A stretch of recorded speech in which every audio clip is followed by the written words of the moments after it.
24 सितंबर 2014। बेंगलुरु में एक शांत सी सुबह।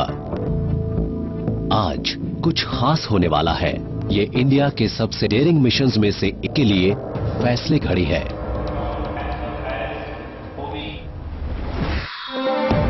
ये है मार्स तक होने वाली इसकी पहली इंटरप्लैनेटरी जर्नी।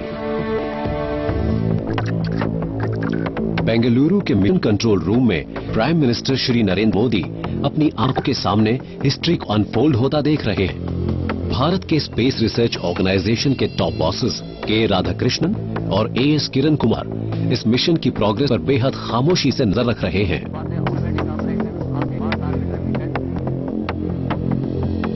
किसी को यकीन नहीं था कि इंडिया इस मिशन को अंजाम दे पाएगा। या इंडिया जल्द ही अपनी पहली ही कोशिश में एलुसिव रेड प्लैनेट तक पहुंचने वाला दुनिया का पहला देश बन जाएगा।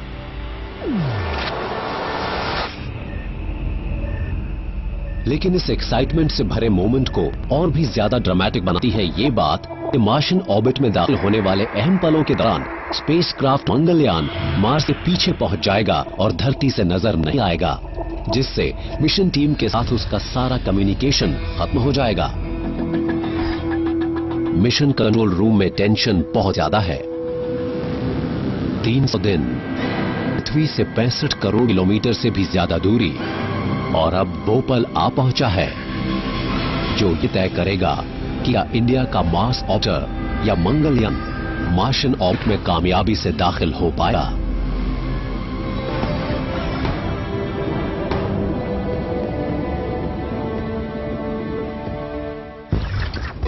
दो साल पहले बेंगलुरु, साउथ इंडिया। इसे साइंस और इनोवेशन का एक हॉटबेड कहा जा सकता है। ये है इंडिया की सिलिकॉन वैली। ये इंडिया की स्पेस सिटी भी है और यहाँ देश के कई स्पेस सेंटर्स मौजूद हैं। ISRO telemetry tracking and command network, ISRO satellite integration and test establishment. Mars के लिए इंडिया के एडवेंचर की शुरुआत 2012 में हुई थी, जब इंडिया के स्पेस साइंटिस्ट्स ने मार्स पर एक ऑर्बिटर भेजने के लिए एक एम्बिशियस प्लान के बारे में सोचा। ये इंडिया की पहली इंटरप्लैनेटरी जर्नी होने वाली थी। कामयाब होने पर मार्स तक पहुंचने वाली दुनिया की चौथी स्पेस एजेंसी और एशिया में पहला देश बनने वाला था। अभी हाल ही में हमारी कैबिनेट ने मार्स ऑर्बिटर मिशन को मंजूरी दी। इस मिशन के तहत भारत का अंतरिक्ष यान मंगल ग्रह के पास जाकर महत्वपूर्ण वैज्ञानिक जानकारी इकट्ठा करे। मुझे लगता है कि 21st सेंचुरी में कई फ्रंट्स पर इंडिया और चाइना के बीच एक एशियन स्पेस रेस शुरू होगी और कम से कम मार्स पहुंचने में इंडिया के पास वो अपॉर्चुनिटी है जिससे वो चाइना से आगे निकल जाएगा। 2011 में जब चाइनीज मिशन फेल हुआ, उस वक्त इंडिया के पास उससे आगे निकलने का एक मौका था। Satish Dhawan space centre, Sriharikota, India. 2013 में इंडिया ने मार्स तक एक ऑर्बिटर भेजने के प्लान को एक्शन में बदलना शुरू किया। इसरो यानी इंडियन स्पेस रिसर्च ऑर्गेनाइजेशन के साइंटिस्ट्स ने PSLV को एक लॉन्च व्हीकल के तौर पर चुना, क्योंकि ये इंडिया के सबसे भरोसेमंद रॉकेट्स में से एक है। PSLV C-25 रॉकेट की ऊंचाई किसी 15 मंजिला इमारत जितनी है, लेकिन इतना बड़ा साइज होने के बावजूद इसमें इतनी ताकत नहीं थी कि ये मंगलयान को सीधे ही मार्स तक भेज सके। ऐसे में उन्हें इतने पावरफुल रॉकेट की जरूरत थी जो स्पेसक्राफ्ट को पृथ्वी के स्फीयर ऑफ इन्फ्लुएंस से निकालकर सीधे मार्स की तरफ ले जाए। और ये ज्यादा पावरफुल रॉकेट था GSLV। इस मामले में दिक्कत सिर्फ ये थी कि ये अब भी डेवलप और टेस्ट हो रहा था, लेकिन साइंटिस्ट्स इस मिशन में और देरी नहीं कर सकते थे। V.R. मूर्ति ने मार्स तक की इंडिया की जर्नी की काबिलियत को इवैल्यूएट किया। वो इसकी वजह बता रहे हैं। ये मॉडल है अर्थ, मार्स और सन का, और हम जानते हैं कि प्लैनेट्स सन के चारों तरफ अलग अलग रफ्तार से घूम रहे हैं। और कॉम्प्लेक्स कैलकुलेशन से पता चलता है कि हमारे लिए मार्स तक जाने के लिए तकरीबन डेट होगी 24 सितंबर 2014, और अगर हम ये मौका चूकते हैं तो हमें अगला मौका 26 महीने के बाद मिलेगा। तो हमने डिसाइड किया कि हम इसी डेट को जाएंगे जो हमने कैलकुलेट की है, on Mars on 24th September 2014. इसका मतलब था कि मंगलयान को पृथ्वी की ऑर्बिट को एकदम सही वक्त पर छोड़कर मार्स के सफर के लिए आगे बढ़ना था और मार्स के ऑर्बिट में दाखिल होना था 24 सितंबर 2014 को। यानी मार्स यहां पर होगा और मंगलयान यहां पर होगा। अगर हम जल्दी लॉन्च कर देते हैं तो मंगलयान मार्स से आगे पहुंच जाएगा और अगर देर से लॉन्च करते हैं तो मंगलयान पीछे रह जाएगा और दोनों ही मामलों में यह मिशन फेल हो जाएगा। मंगलयान को इस क्रूशल विंडो में ही लॉन्च किया जाना था, तो ये जिम्मेदारी पीएसएलवी और इसरो साइंटिस्ट्स के कंधों पर ही आई, जिन्हें अब एक इनोवेटिव फ्लाइट प्लान तैयार करना था। अगर हम एक अनोखा मिशन डिजाइन बना पाते हैं तो इंडिया खुद के पीएसएलवी के जरिए ही स्पेसक्राफ्ट को लॉन्च कर पाता। एंड वी डिसाइडेड कि ये एक टेक्नोलॉजी मिशन होने वाला है जो साबित कर देगा कि इंडिया मार्स के ऑर्बिट में भी स्पेसक्राफ्ट भेज सकता है। और जो प्लान पेश किया गया वो काफी डेयरिंग था और इंडिया ने पहले कभी इसे ट्राई नहीं किया था। साइंटिस्ट्स एक ऐसा बड़ा मास ऑर्बिटर बनाने वाले थे जो भारत द्वारा अब तक बनाए गए सबसे फास्ट और इंटेलिजेंट स्पेसक्राफ्ट्स में से एक था और फिर इसे पीएसएलवी पर लोड किया जाना था। इससे पहले अर्थ के ऑर्बिट में लॉन्च किया जाने वाला था। इसके बाद साइंटिस्ट्स इसे पृथ्वी के चारों तरफ घुमाते, धीरे धीरे इसकी वेलोसिटी बढ़ाते और इस ऑर्बिट लेवल्स को इतना बढ़ाते कि इसकी रफ्तार पृथ्वी के स्फीयर ऑफ इन्फ्लुएंस से अलग हो जाने लायक बन जाती। फिर इसे मार्स के रास्ते पर बढ़ाया जाता और ये लगभग 3 दिन में 65 करोड़ किलोमीटर से ज्यादा का फासला तय करता। मंगलयान स्पेस में 20 किलोमीटर पर सेकेंड से ज्यादा की स्पीड पर जाने वाला था। अर्थ पर इतनी स्पीड से सफर करके करीब 9 मिनट में ही नई दिल्ली से न्यूयॉर्क पहुंचा जा सकता है। मंगलयान इतनी ही रफ्तार से मार्स की तरफ जाने वाला था। इसके बाद रेड प्लैनेट की सतह के करीब 500 किलोमीटर नजदीक पहुंचकर मार्स ऑर्बिट में दाखिल होने वाला था। मार्स ऑर्बिटर मिशन के पूरे इंडिया में सेंटर्स थे और हरी झंडी मिलने पर वो इस चुनौती भरी इंटरप्लैनेटरी जर्नी को अंजाम देने के लिए 24 घंटे काम कर लगते। बेंगलुरु के इसरो सेंटर्स ने मंगलयान को डिजाइन किया, बनाया और टेस्ट किया। अहमदाबाद में इसे कैमरा और साइंटिफिक स्टूडेंट्स बनाए गए और इसे लॉन्च किया जाना था श्रीहरिकोटा से। व्यालालू के डीप स्पेस एंटेना इसके कम्युनिकेशन को ट्रैक करने वाले थे और बेंगलुरु का मिशन कंट्रोल रूम इसे मॉनिटर और नेविगेट करता। मंगलयान की ड्रीम टीम में ऐसे जाने माने स्पेस साइंटिस्ट थे जिन्होंने पिछले 3 से 4 डेकेड्स में भारत के कई सैटेलाइट मिशंस में काम किया था। के राधाकृष्णन लॉ के वक्त इसरो के चेयरमैन थे और मार्स के इंडिया मिशन के लिए अहम रोल निभा रहे थे। एएस किरण कुमार को सैकड़ों वर्स्ट केस सिनेरियोस के बारे में सोचना था। उनकी सबसे बड़ी चिंता फ्यूल के इस्तेमाल को लेकर थी। एम अन्नादुरई ने इंडिया के पहले मून मिशन चंद्रयान 1 को लीड किया था। उसी एक्सपीरियंस बल पर वो एक कम खर्चीला मार्स मिशन डिजाइन करने वाले थे। एस अरुणन का सबसे बड़ा चैलेंज था एक ऐसा इंटेलिजेंट स्पेसक्राफ्ट बनाना जो ऑटोनमस हो या अपने बुद्धि अपने ज्यादातर काम कर सके। इस टीम के लीड मेंबर्स कामयाब लूनर मिशन चंद्रयान 1 पर काम कर चुके थे, लेकिन ये उनका पहला इंटरप्लैनेटरी मिशन था। उनकी साइंटिफिक एक्सपर्टीज की टेस्टिंग हर मोड़ पर नहीं थी। चंद्रयान के लिए हमने जो किया उसे ग्रेजुएशन कहा जा सकता है और चंद्रयान से मार्स तक को कह सकते हैं पोस्ट ग्रेजुएशन, यानी एक अगले कदम जैसा है। मतलब पहले सीखी गई हर चीज को इस्तेमाल किया गया चंद्रयान में, फिर मार्स में, मतलब इसका पूरा फायदा हुआ। 1335 किलोग्राम वजन वाला Mars orbiter satellite elliptic orbit में एंटर करेगा। लॉन्च सेंटर में काफी गहमा-गहमी है। साइंटिस्ट को इस लिफ्ट ऑफ के हर पहलू की निगरानी और मंगलयान के 300 दिन से ज्यादा की स्पेस जर्नी को लगातार ट्रैक करना होगा। उन्हें हर स्टेज पर इंफॉर्मेशन चाहिए होगी और इंडिया अकेले ये काम नहीं कर सकता। इस ट्रैक के लिए एक बहुत बड़ी जरूरत ये थी कि हमें कंट्रोल सपोर्ट के लिए लगातार मास डेटा मिलता रहे। तो हमने पूरी दुनिया में अलग अलग ग्रहों पर 32 antenna ground station support establish की। लॉन्च के दौरान श्रीहरिकोटा, पोर्ट ब्लेयर, ब्रुनाई और इंडोनेशिया के ग्राउंड स्टेशंस रॉकेट को ट्रैक करके डेटा को मिशन टीम तक रिले करने वाले थे। लेकिन जब रॉकेट साउथ पैसिफिक ओशन के ऊपर पहुंचता तो ग्राउंड स्टेशंस उसे ट्रैक नहीं कर पाते और मिशन टीम बिना कम्युनिकेशन के कुछ नहीं कर पाती। काफी सोच विचार के बाद आखिर एक सोल्यूशन सामने आया।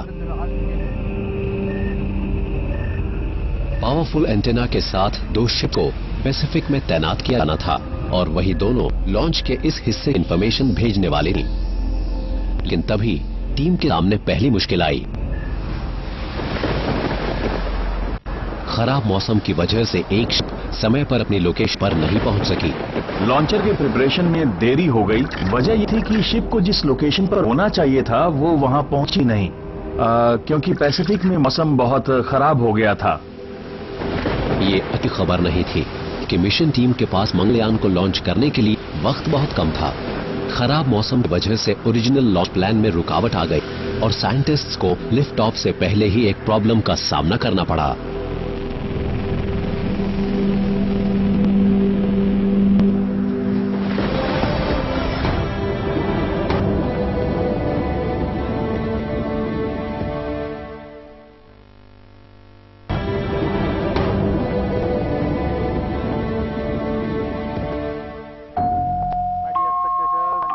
इंडिया के मिशन टू मार्स टीम के सामने एक चैलेंज आ गया है।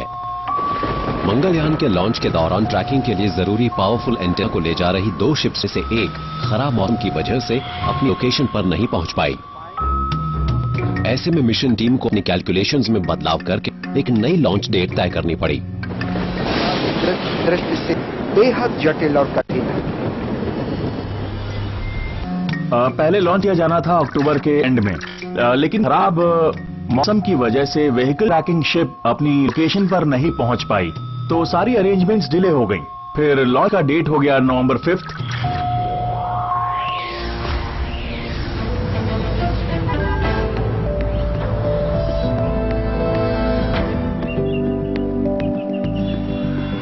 श्रीहरिकोटा के इन बच्चों के लिए तो आसमान में उड़ते रॉकेट्स को देखना एक आम सी बात होगी, लेकिन नवंबर की दोपहर लिफ्ट ऑफ करने वाला रॉकेट हिस्ट्री बनाने वाला है, क्योंकि ये भारत के पहले इंटरप्लैनेटरी मिशन मंगलयान को लॉन्च करेगा, जो इंडिया की तरफ से मार्स का ऑर्बिटर होगा।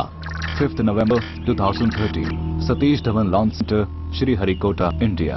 आज है लॉन्च का दिन और पूरी दुनिया की निगाहें इंडिया पर हैं। किसी को यकीन नहीं था कि इंडिया इस मिशन को अंजाम दे पाएगा, तो हमने जब लॉन्च की डेट अनाउंस भी कर दी थी तब भी एक क्वेश्चन मार्क सबके दिमाग में मौजूद था। कोई भी हमें सीरियसली नहीं ले रहा था। तो जब लॉन्च एक्चुअली हो गया तब उन्हें यकीन हुआ कि वाकई एक सैटेलाइट को तैयार करके लॉन्च किया जा चुका है। मैं आपको सीधे लिए चलते हैं रॉकेट बहुत ही नजदीक, जहां साइंटिस्ट्स ब्लास्ट ऑफ की तैयारी में थे। अपनी तैयारी में आरंभ किया। 10, 9, 8, 7, 6, 5, 4, 3, 2, 1, 0, 1, 2. Stop normal.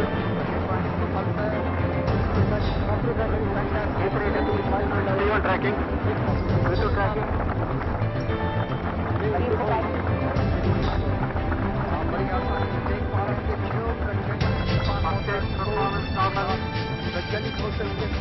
आकाश की ओर अपने तरफ। श्रीहरिकोटा, पोर्ट ब्लेयर, ब्रुनाई और इंडोनेशिया के स्टेशन सिग्नल भेजने लगे, जिससे लॉन्च के पहले 3 फेज की कामयाबी कंफर्म हो गई। रॉकेट इसके बाद 26 मिनट तक साउथ पैसिफिक ओशन के ऊपर क्रूज करता रहा और किसी भी ग्राउंड स्टेशन को 10 मिनट तक उसके सिग्नल नहीं मिले। इसके बाद आया क्रुशियल 4th स्टेज, जब मंगलयान लॉन्च व्हीकल से अलग हुआ और ऑर्बिट में पहुंच गया। इस स्टेज पर कम्युनिकेशन बहुत जरूरी था और यहीं पर इन 2 शिप्स का रोल सामने आता है। टीम बड़ी बेताबी के साथ सिग्नल का वेट रही थी ताकि पता चल सके कि सब कुछ प्लान के मुताबिक हो रहा है। पहली शिप की नजर रॉकेट इंजन के इग्निशन पर थी। कुछ मिनट बाद दूसरे शिप ने क्राफ्ट सेपरेशन को मॉनिटर किया। मंगलयान आखिरकार अर्थ के एलिप्टिकल ऑर्बिट में पहुंच गया। हमने बहुत ही एक्यूरेट ऑर्बिट अचीव कर ली है। कमांड सेंटर में हर तरफ खुशी छा गई। 16.4 के बाद और इस समय हम 2026 भारत के मार्स मिशन में मीडिया की दिलचस्पी को देखते हुए कमांड सेंटर के एक्शन को टीवी पर लाइव दिखाया गया, सोशल मीडिया पर भी इसे शेयर किया गया। पूरी दुनिया ने इसे देखा।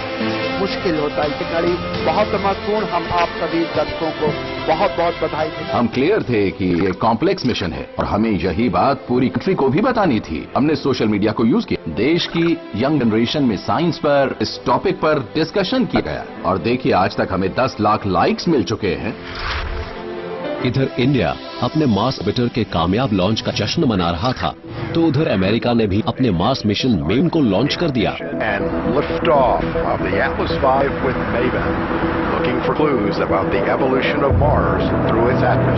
अमेरिका के पास एक पावरफुल लॉन्च व्हीकल था जिसने मेवन को मार्स तक के सीधे रास्ते पर भेज दिया। अब स्टेज सेट हो चुका था। इस कामयाबी को हासिल करने के लिए इंडिया पर बहुत प्रेशर था। इंडिया फेल नहीं हो सकता था। मंगलयान सिर्फ 15 महीने के रिकॉर्ड टाइम और 7 करोड़ 40 लाख अमेरिकन डॉलर के बजट में बनाया गया था, जबकि नासा के मार्स ऑर्बिटर मेवन का बजट 67 करोड़ अमेरिकन डॉलर था। इसे सिर्फ 7 करोड़ डॉलर में बनाया गया। इससे न सिर्फ पैसे की भारी बचत हुई, बल्कि पूरी दुनिया के लिए इंटरप्लैनेटरी मिशंस को नई नजर से देखने का रास्ता भी खुला, जिन पर 10 करोड़ डॉलर से कम लागत आती है। ISRO satellite integration and test establishment. India के मंगलयान जैसे बेहद सस्ते स्पेसक्राफ्ट्स को बेंगलुरु के इसरो की इस हाई सिक्योरिटी फैसिलिटी में बनाया जाता है। साइंटिस्ट खास तौर पर डिजाइन किए गए एक क्लीन रूम में काम करते हैं। धूल मार्स ऑर्बिटर जैसे डीप स्पेस सैटेलाइट्स की एक बहुत बड़ी दुश्मन होती है। धूल का एक जरा सा कण सिस्टम को जैम करके बड़ी तबाही पैदा कर सकता है। मंगलयान एक बहुत ही छोटा चौकोर यान है। ये किसी ऑटो रिक्शा से जरा छोटा लेकिन उससे 3 गुना वजन होता है। मंगलयान पर लगे सिस्टम्स मिनिएचर्ड और हल्के वेट के होते हैं। आपको चीजें छोटी चाहिए क्योंकि उन्हें आपको दूर से दूर भेजना होता है। बेसिकली इसमें मिनिएचराइजेशन का लेवल बहुत हाई होता है, जिसे पहले कभी ट्राई नहीं किया गया है। मंगलयान का ब्रेन एक बेहद इंटेलिजेंट सिस्टम होता है, जिसके जरिए ये करोड़ों किलोमीटर दूरी से मिशन टीम से बात करता है और खुद ब खुद काम भी करता है। सोलर पैनल्स इस ब्रेन को पावर देंगे, लेकिन बैकअप के लिए इसमें एक लिथियम आयन बैटरी भी है। इसके हाई पावर्ड एंटेना डायरेक्शन अर्थ की तरफ होगी ताकि ये मैसेजेस को सेंड और रिसीव कर सके। स्टार सेंसर्स और जायरोस्कोप्स नेविगेशन एड की तरह काम करके ऑर्बिटर को उसके सही रास्ते पर बनाए रखते हैं। इसके 5 इंस्ट्रूमेंट्स मार्स के बारे में साइंटिफिक इंफॉर्मेशन धरती पर भेजेंगे। इसका इंजन लिक्विड फ्यूल से चलता है।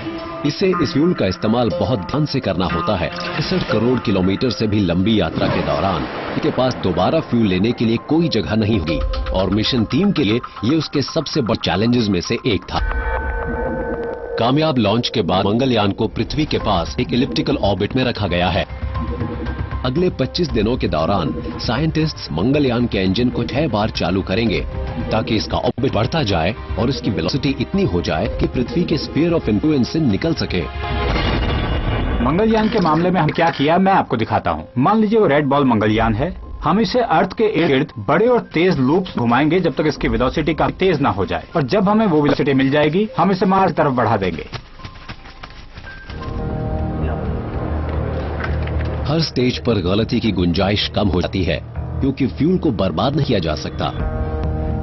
मंगलयान पृथ्वी के इर्द गिर्द ऑर्बिट को बढ़ाने से जुड़े 3 ऑपरेशंस पूरे कर चुका है और हर एक ऑपरेशन पहले से बड़ा है। तभी साइंटिस्ट्स के सामने एक और रुकावट आ जाती है। चौथी बार जब इंजन को फायर किया गया तो उसने अनपरफॉर्म किया और वो तय वेलोसिटी तक नहीं पहुंच पाया। इसका मतलब है कि मंगलयान को इस मिशन को पूरा करने के लिए एक्स्ट्रा फ्यूल इस्तेमाल करना पड़ेगा। PS किरण को मैथमेटिकल मॉडलिंग में महारत हासिल है और उसी की वजह से वो मार्स के साथ मंगलयान की मुलाकात के लिए एक सही रास्ता बना पाए। उन चिंता थी कि इस तरह की रुकावटें मार्स से मंगलयान की मुलाकात पर असर डालती हैं।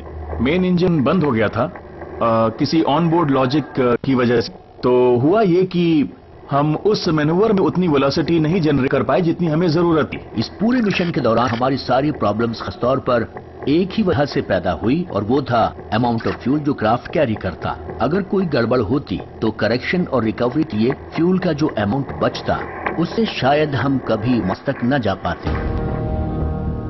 काफी बातचीत के बाद टीम ने एक और बार इंजन को फायर करने के बारे में सोचा ताकि मंगलयान उतनी वेलोसिटी पकड़ सके जितने की जरूरत थी। स्पेस साइंटिस्ट टेंशन में हैं, लेकिन वो भी शांति से इस प्रोटोकॉल का पालन करते हैं। उस वक्त हमारे सामने कई सिनेरियो मौजूद थे और ऐसे करीब 250 रीजन थे जो शायद हमें इस मिशन में नाकाम कर सकते थे। तो अगर इनमें से किसी वजह से हम फेल होते तो हम उसे करेक्ट भी कर सकते थे। हम इसमें फ्यूल की मदद ले सकते थे। तो बाकी की ट्रैवलिंग और क्राफ्ट को मार्स तक भेजने के लिए इसमें काफी फ्यूल था। एक बार फिर इंजन चालू करने की कोशिश में मिली कामयाबी से मंगलयान ने कमी को पूरा कर लिया।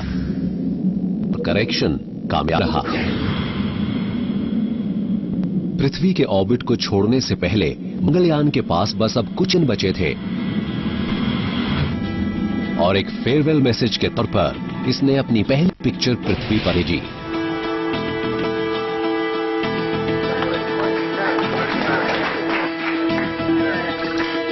Satellite application centre, Ahmedabad. ये पिक्चर इसने अपने शानदार मार्स कलर कैमरा से खींची जो बना था अहमदाबाद के स्पेस एप्लीकेशन सेंटर में। ये कैमरा और इस सेंटर में डिजाइन किए गए दूसरे इंस्ट्रूमेंट्स इस मिशन के लिए बहुत अहमियत रखते थे, क्योंकि इन्हीं के जरिए मंगलयान मार्स की सतह और एटमॉस्फेयर स्टडी करके इस इंफॉर्मेशन को वापस पृथ्वी पर भेज सकता था। स्पेस रिसर्च के लिए ये सारी high and engineering innovation local talent नहीं थी। हमें ऐसे पेलोड्स डिजाइन करने थे जो मास और पावर के बजट में फिट हो सकें। ये बहुत बड़ा चैलेंज था। तो हमने very state of the art components और एलिमेंट्स चुने ताकि हमारा इंस्ट्रूमेंट लाइट वेट हो और यूज करे लो पावर। मंगलयान पृथ्वी को गुड बाय कहने और मार्स की तरफ आगे बढ़ने की तैयारी में था। ट्रांसमार्स इंजेक्शन मनूवर को हमने प्लान करके एग्जीक्यूट किया। मैं कहूंगा कि एक ऑपरेशन के तौर पर ये काम परफेक्ट रहा। इंजन को फायर किया गया और इसके कारण मंगलयान पृथ्वी के ऑर्बिट से बाहर निकलकर मार्स तरफ अपनी इंटरप्लैनेटरी जर्नी पर रवाना हो गया। इंडिया की स्पेस हिस्ट्री में एक नए चैप्टर की शुरुआत हो गई थी।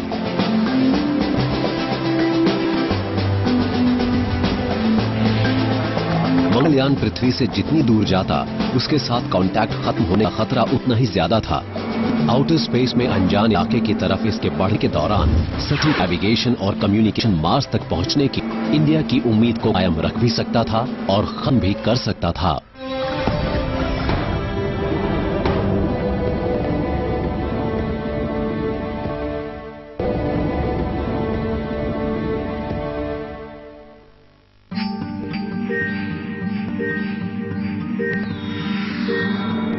इंडिया का मार्स ऑर्बिटर मंगलयान अब 20 किलोमीटर प्रति सेकंड से भी ज्यादा की स्पीड पर मार्स की तरफ बढ़ रहा था। साइंटिस्ट को लगता है कि मार्स पर अर्थ पर जीवन की शुरुआत से जुड़े कुछ सीक्रेट्स मौजूद हो सकते हैं। और देखिए, ये भी माना जाता है कि कुछ डिकेड्स बाद इंसान मार्स पर अपनी बस्तियां भी बसा पाएगा। फ्यूचरिस्ट्स मार्स के पृथ्वी के नजदीक होने की वजह से इसमें दिलचस्पी रखते हैं। कई मायनों में ये छोटी पृथ्वी जैसा है। इसकी सतह काफी कुछ पृथ्वी जैसी है और इसके एक दिन की अवधि 24 घंटे से थोड़ी ज्यादा है। मार्स पर एक साल पृथ्वी के 2 साल के बराबर होता है और मार्स पर वजन पृथ्वी के मुकाबले लगभग 1/3 कम होता है। पृथ्वी की ही तरह यहाँ वोल्केनोस, कैनियंस और पोलर आइस कैप्स भी हैं। यही बात स्पेस साइंटिस्ट्स को एक्साइट करती है कि वहाँ फ्यूचर में कॉलोनीज बसाई जा सकती हैं। Former president APJ Abdul Kalam ने मुझसे कहा था, earth, moon and Mars are all part of one industrial complex. उन्हें लगता था कि मून पर भी माइनिंग होगी, मार्स पर भी माइनिंग होगी और ह्यूमन रेस बड़ी ही आसानी के साथ अर्थ, मून और मार्स के बीच ट्रेवल किया करेगी। मंगलयान पृथ्वी के ऑर्बिट को छोड़ने के बाद मार्स की तरफ बढ़ते वक्त करीब करीब फ्रिक्शनलेस वैक्यूम में है। इसके इंजन को स्विच ऑफ कर दिया गया है और इसे 300 दिन बाद तब चालू किया जाएगा जब ये मार्स के नजदीक पहुंचेगा।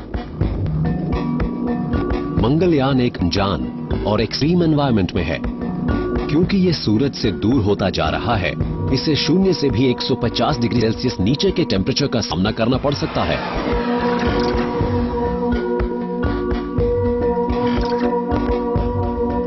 इसरो साइंटिस्ट से इस सिचुएशन के लिए तैयारी कर ली थी। मंगलयान को एक vacuum environment, high vibration, extreme temperature variation और साउंड के हाई लेवल्स को झेलने के लिए टेस्ट किया गया था ताकि ये इस लंबी जर्नी के लिए तैयार हो सके। इसकी टेस्टिंग से जुड़ी जरूरतें काफी ज्यादा थी क्योंकि हमें कई सिनेरियोज को सिमुलेट करना था। इसलिए हमें अर्थ पर ऐसे हजारों कॉम्बिनेशंस को टेस्ट करने की जरूरत थी ताकि उसके कुछ पार्ट्स स्पेस में फेल ना हो जाएं। इंडिया का मार्स ऑर्बिटर अपने शेड्यूल को फॉलो कर रहा है और सब कुछ ठीक रहा तो ये मार्स के ऑर्बिट में 24 सितंबर 2014 तक पहुंच जाएगा। लेकिन मिशन टीम जानती है कि ये कहना आसान है लेकिन करना मुश्किल। तो अगर सिर्फ डीप स्पेस ही नजर आता हो तो उसमें किसी स्पेसक्राफ्ट को नेविगेट से किया जाए।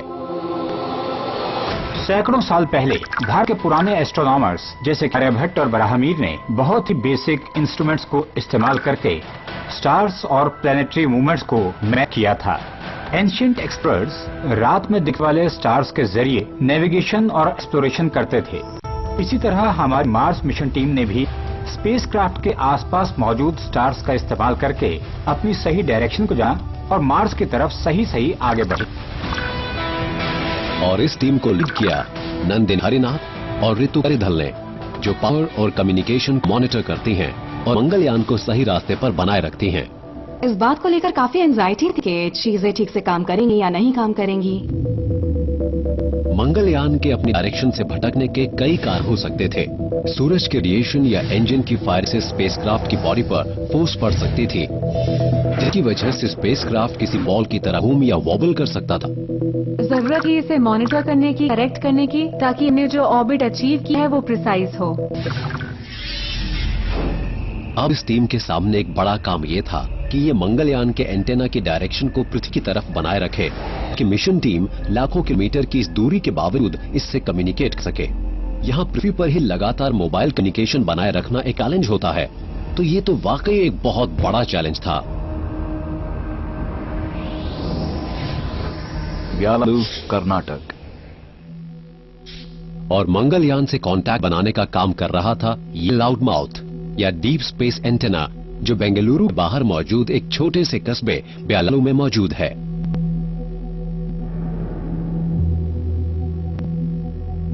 ये एंटेना असल में बेहद सेंसिटिव कान कहा जा सकता है। एंड लाउड माउथ एंटेना का मतलब है बहुत ही ज्यादा नॉइज के बावजूद किसी कमजोर सिग्नल को करने की काबिलियत वाला एंटेना। इसके जरिए हम बेहद वीक सिग्नल को भी पकड़कर डिकोड कर पाते हैं। At the same time we have to pump an extra very high power level जो हम ग्राउंड स्टेशन से भेजते हैं। मंगलयान पोजीशन के हिसाब से उसे कोई मैसेज भेजने या रिसीव करने में 8 से 43 मिनट के बीच का वक्त लगता है।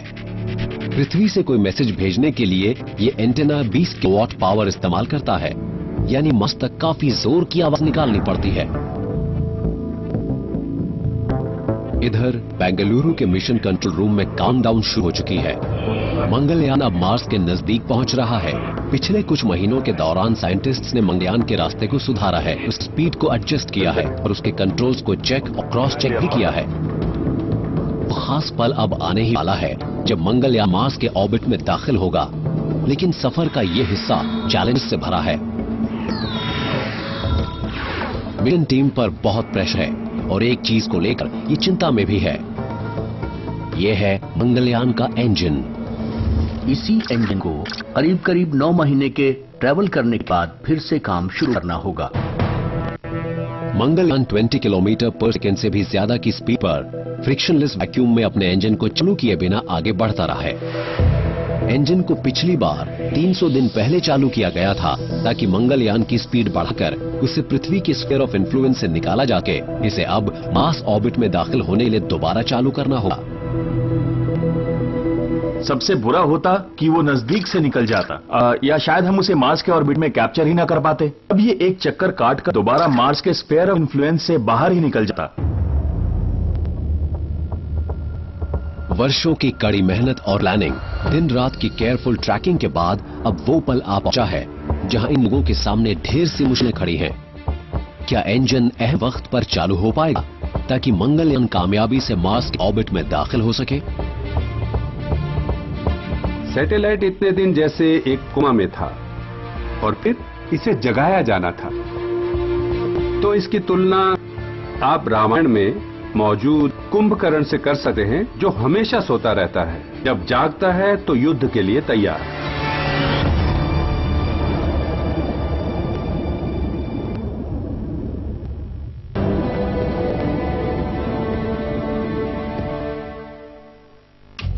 Mission control room Bengaluru. Mission control room में साइंटिस्ट टेंशन में हैं। इंडिया का स्पेसक्राफ्ट मंगलयान प्लैनेट मार्स के ऑर्बिट में दाखिल होने की तैयारी कर रहा है। हर किसी को यही चिंता है कि जिस इंजन को तकरीबन 300 दिन पहले बंद किया गया था, क्या वो चालू हो पाएगा ताकि स्पेसक्राफ्ट अपने मिशन में कामयाब हो सके।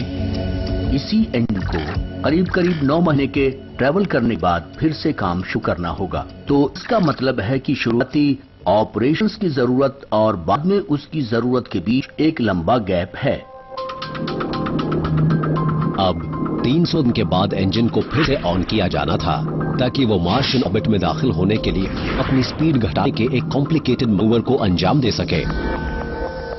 शुरुआत में हमारा काम था कि इसकी वेलोसिटी को बढ़ाया जाए, बट ऑन सितंबर 24 हमारा काम था उसकी वेलोसिटी कम करना, वो भी बिल्कुल सही वक्त पर। ऐसा इसलिए ताकि ये क्राफ्ट प्लैनेटरी सिस्टम से उड़ता हुआ ना निकल जाए और मार्स के आसपास टिका रहे। ये काम स्पेसक्राफ्ट को उल्टा करके किया गया और लिक्विड इंजन को उल्टी दिशा में फायर किया गया।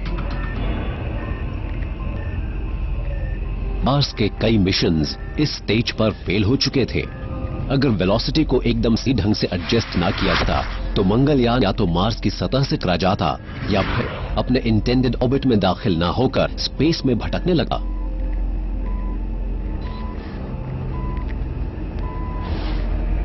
डी-डे मार्स ऑर्बिट इंसर्शन से 2 दिन पहले फैसला लिया गया कि इंजन को टेस्ट करके देखा जाए कि क्या वो स्टार्ट होता है।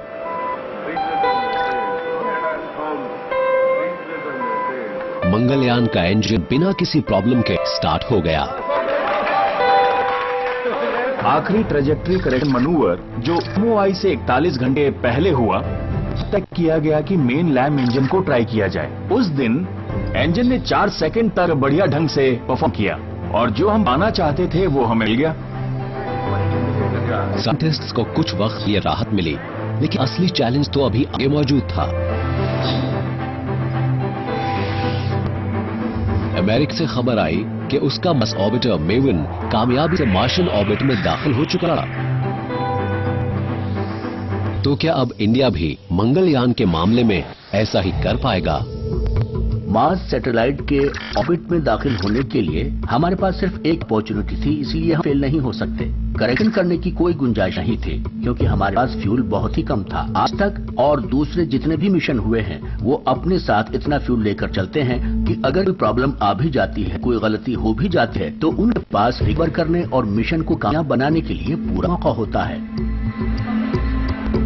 साइंटिस्ट्स के सामने बहुत सारी रुकावटें मौजूद थीं। ये पल इसलिए भी और मुश्किल भरा हो गया क्योंकि मार्शियन ऑर्बिट में दाखिल होते वक्त मंगलयान रेड प्लैनेट के पीछे जाने वाला था, जिससे पृथ्वी और मिशन टीम के साथ उसका कम्युनिकेशन खत्म हो जाता। इसका मतलब था कि अब मंगलयान को ऑटो मोड पर काम करना था। कमांड्स पहले से ही फीड कर दिए गए थे, लेकिन एक प्रॉब्लम थी। मंगलयान का इंटेलिजेंस सिस्टम या उसका ब्रेन सोलर पैनल से चलता है, लेकिन इंसर्शन के समय मंगलयान तक पहुंचने वाली धूप मार्स की वजह से रुक जाती और उसे जरूरी पावर नहीं मिल पाती। अमाउंट ऑफ पावर जितना सैटेलाइट को चाहिए ताकि उसके सिस्टम्स फंक्शन करें वो है 800 वॉट्स, यानी 8 into 100 वॉट बल्ब्स। यानी सैटेलाइट को कम से कम इतनी पावर तो चाहिए ही थी, लेकिन मार्स तक जो सोलर एनर्जी पहुंचती है वो काफी कम होती है। ये वेरी भी करती है फ्रॉम 40 to 60% तक, जितनी की पावर हमें अर्थ पर मिलती है उससे। मंगलयान के डिजाइन में इस बात का ध्यान रखा गया था। इसमें एक बैकअप लिथियम आयन बैटरी, यानी मंगलयान अपनी बैटरी की पावर केबल पर ही मार्स ऑर्बिट दाखिल होने वाला था।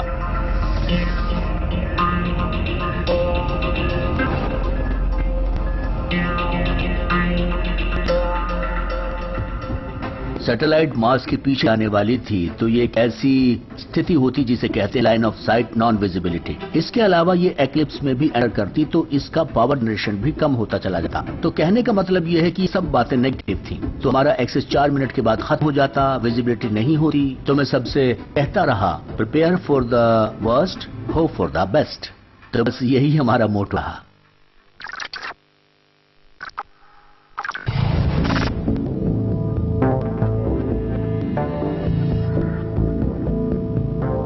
सितंबर 2014 बेंगलुरु की ये सुबह बेशक शांति से भरी है, लेकिन एक बड़ा इम्तिहान भी होने वाला है।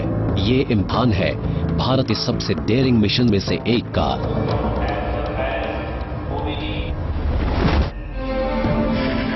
इस तहत मार्स तक की पहली इंटरप्लैनेटरी जर्नी को अंजाम दिया जा रहा है। मिशन कंट्रोल रूम में प्राइम मिनिस्टर श्री नरेंद्र मोदी अपनी आंखों के सामने एक नया इतिहास बनता देख रहे हैं। इना के स्पेस रिसर्च ऑर्गेनाइजेशन के टॉप बॉसेस के राधाकृष्णन और एएस किरण कुमार खामोशी से इस मिशन की प्रोग्रेस पर नजर रखे हुए हैं।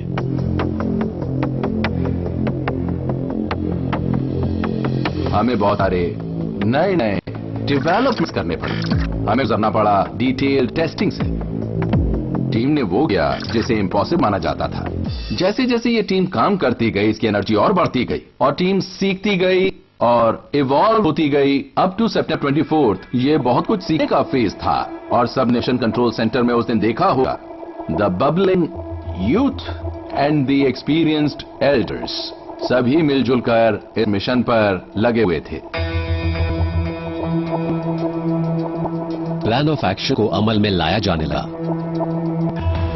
मंगलयान की स्पीड धीमी कर दी गई।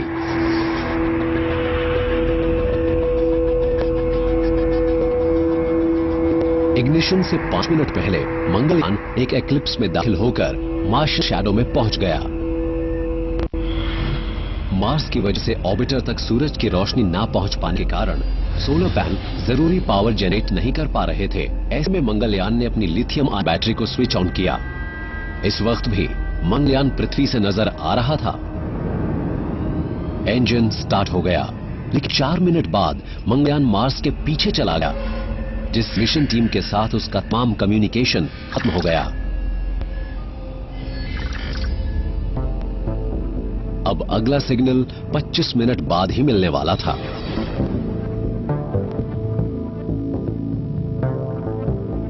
मिशन कंट्रोल रूम में एकदम खामोशी छा गई। मंगलयान से कोई सिग्नल नहीं मिल रहा था। ऐसे में टीम सिर्फ उम्मीद कर सकती थी कि स्पेसक्राफ्ट प्लान के मुताबिक ही ठीक ठाक बिहेव कर रहा था। वक्त जैसे कठिन नहीं रहा था। और उस समय पर वहां हो रहा होगा इस बारे में कोई कम्युनिकेशन नहीं होगी। हमें फाइनल रिजल्ट के लिए इंतजार करना होगा। ये ऐसी ही है जैसे किसी ऑर्केस्ट्रा में चुप्पी छा जाए। लाइफ ऐसी ही होती है और स्पेस साइंस भी ऐसी ही रही है।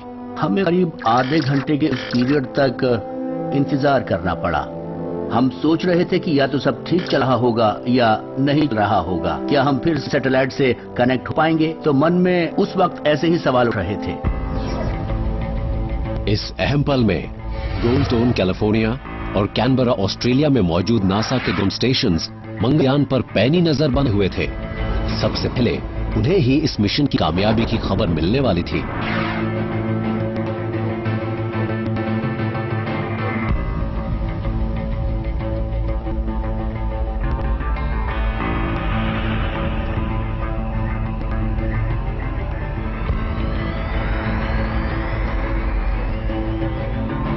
एक्लिप्स खत्म होते ही मंगलयान से पहला मैसेज आ गया। ये कामयाबी से मार्स ऑर्बिट में दाखिल हो गया था।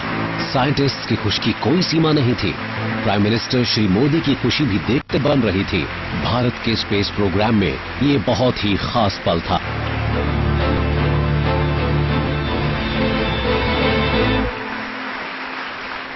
History has been created today.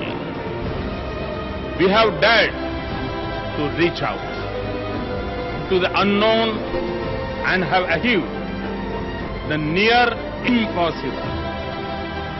I congratulate all ISRO scientists as well as all my fellow Indians on this historic occasion.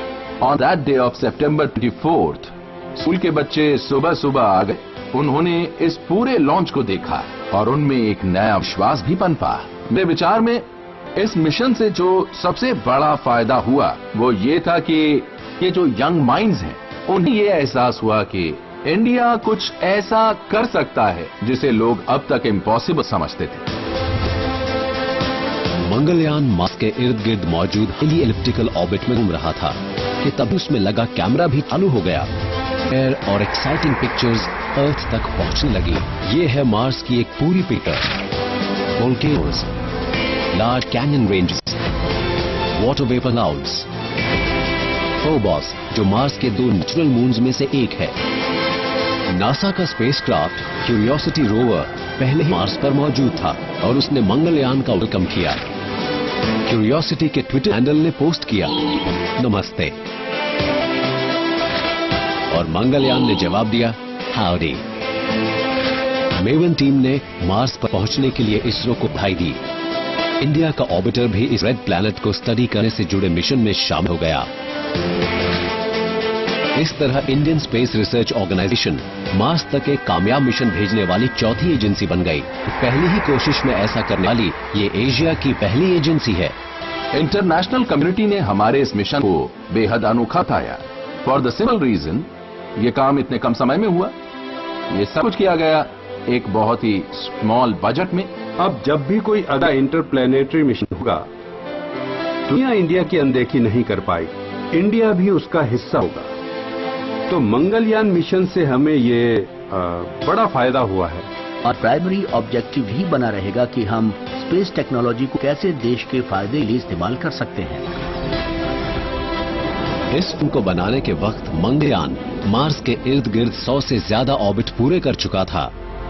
ये आज भी वहां से कीमती डेटा भेज रहा है। ये प्लैनेट हमारे लिए अब इतना दूर भी नहीं रह गया है।